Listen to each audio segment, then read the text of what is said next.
I'm calling it now. Uber is taking over. Everybody talks about the potential of self-driving cars and its effect on ride sharing, but this to me is bigger. That Waymo is teaming up with Uber on autonomous trucking because time really heals all wounds. Essentially, they are teaming up and going down here. I'll say this as a side note, they're former legal foes. Might as well explain this super briefly. Waymo and Uber were locked into a grueling standoff over the future of autonomous vehicles. In February of 2017, the Alphabet-owned company sued Uber. In case you don't know, Alphabet, basically Google. Google sued Uber and its subsidiary, self-driving truck startup Otto, over allegations of trade secret theft and patent infringement. Luckily, going down here, they reached a surprise agreement, and, they had all this kind of stuff that happened. Going up here, though, just to give you that backstory in case you're curious, like, what do you mean? What's the former legal foe situation? This to me is huge because they are, they're teaming up to speed up the adaptation of driverless trucks. Waymo is integrating Uber Freight, the ride-hail company's truck brokerage, into the technology that powers its autonomous big rigs. And this to me is the big kick, the big kicker here. This long-term strategic partnership will enable fleet owners to more quickly deploy trucks equipped with Waymo's autonomous driver for on-demand delivery routes offered by Uber Freight. This to me is massive. I've mentioned before that Uber is doing a lot right now. I've talked before about the Uber Explore feature now on the app. You could buy concert tickets. You could book a reservation at a restaurant. Of course, as we all know with Uber, you can get a car in terms of ride sharing. You can even rent a car. You can now rent a party bus with Uber Charter. You can order food, of course, with Uber Eats. Uber's doing so much. And I've mentioned before that they're kind of similar to Apple. I'm now going to retract that statement and say that I think Uber's now more similar to Amazon, where Amazon started, as we all know, as a book company, right? They were selling books. And then they started selling a bunch of other, random stuff. And then they became like an online retailer in the sense where you could go and you could buy goods, you could buy whatever. Then Amazon bought Whole Foods. So now Amazon's doing the grocery business. And there's now Prime Video. So now Amazon's also its own streaming service when it comes to video and on-demand video, etc., etc. Amazon is a massive powerhouse of a company that started with really selling books and it, blew up into what it is now. Likewise with Uber, especially when I look at Uber versus Lyft, I know that's a big thing a lot of people talk about all the time.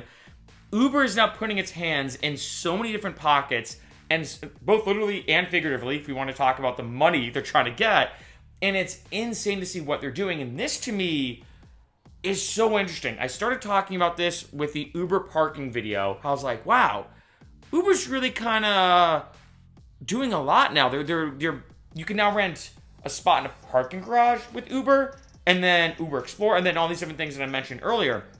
And when it comes to this, the reason why this to me is so both scary and interesting is the truck industry is one of the most important industries, period. Being honest, John Oliver did an amazing piece on this. I'll post it in the description. I think it's on YouTube, so I might as well say that. I'll post it in the description if it is on YouTube. And the thing about this piece that really jumped out at me is he talked about how if, let's say, all truck drivers stopped driving for, I think it was 2 or 3 days, it would shut down the entire economy. Truck drivers are the true backbone of supply and demand in terms of product shipments. It's one of the most important industries that not a lot of people talk about. And the fact that now Uber's getting into this, to me, says a couple things. One, they're just going to grow. I mean, like I said, the truck industry is so underrated in terms of how big of an impact it is. And on this channel, I've talked about, of course, rideshare driving, Uber and Lyft. I've talked as well about delivery driving, like Uber Eats, DoorDash, Postmates, etc. I've not really touched upon truck driving. I've never done it before, so I don't feel like it's my place to really talk about the pros and the cons, what it's like and everything. But if you think about it, I mean, there's a lot that people have in common with truck drivers and rideshare drivers. Obviously, very, very different, but there are some similarities. And the thing for me that really jumps out at me getting to number 2 now on this video, or point 2, is one, not just that Uber's now putting its hands in this massive industry, which means they're just going to continue growing incredibly fast as a company, but 2 is the whole aspect of autonomous drivers. Now, I've done videos about self-driving cars on this channel because that is a big fear. Let's be honest. For a lot of people who drive for Uber and Lyft and who love it, their worry is that rideshare in general might eventually be taken over by robots. And I'm going to be honest, I think in the future,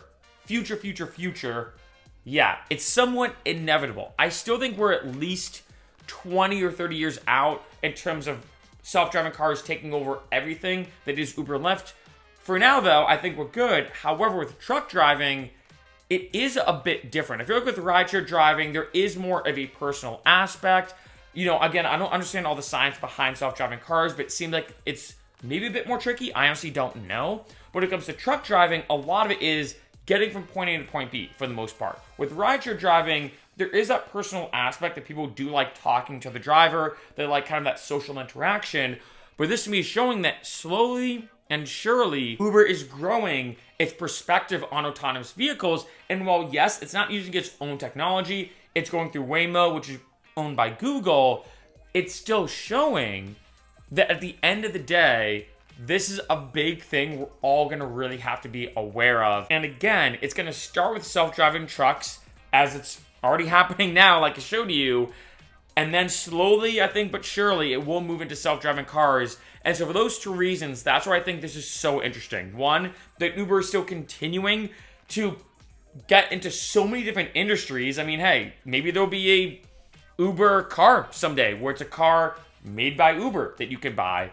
But 2 is the whole aspect of self-driving cars, AI taking over, all these kind of things that seem very sci-fi, very science fiction are now very quickly becoming reality.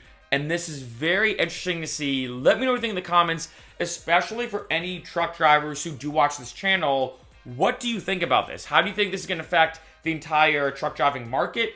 Do you think this is something that's going to take over? In addition, and this is a big question too, in case you don't know, Uber and Lyft did try to use self-driving cars and it didn't go so well. So they retracted that. They're like, you know what, we're not going to do this.